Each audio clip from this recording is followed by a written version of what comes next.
In this one, I'm looking at the impact of extruding versus moving, just using the basic cube to see what happens. In object mode with a plain old scale in the x-axis.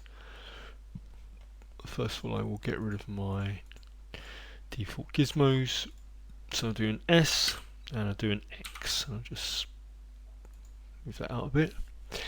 Okay, and now I'm going to go into edit mode. I will do a Control R for a loop cut, or 4, let's say.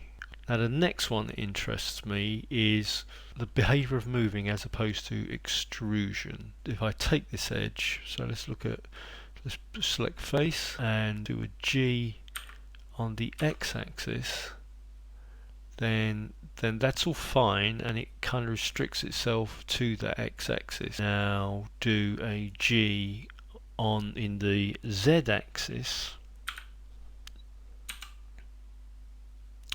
and that drags down its neighbour, which is also okay. That kind of makes sense. If I now extrude as opposed to move that face, then I could see the relationship is seen as being a bit different. So if I do E and Z, and now I drag that down. Now if I just drag it down, even though I've done an EZ, it doesn't constrain itself to the Z axis as far as I can see.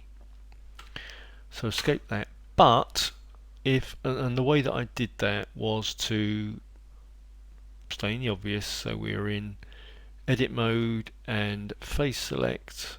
I picked this face, I did a E for extrude, and then I did a Z, and that wiggled around. But if I do my E and then I do my Z, which doesn't come up on the screencast keys, and then I click the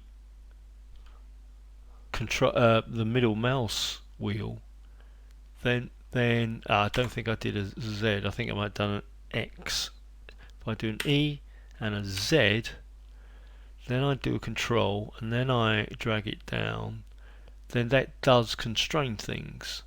So you need to do that control click. So it's E for extrude, Z say for axis, and then control before middle mouse button before moving the mouse. So let's OK that with a couple of left clicks. Now what happens if I extrude along the x-axis? Because it seems to me the behaviour is a bit different with the z-axis. It seems to be a bit special in some way. So and notice that when doing that extrusion, it didn't drag its neighbour along. So if now I say selecting its end face, we'll do an E and constrain it to the x-axis.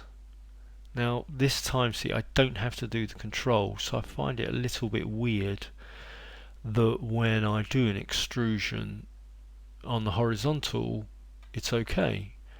So that was the x-axis, let's say. Now let's try it with a y-axis. So got that face selected.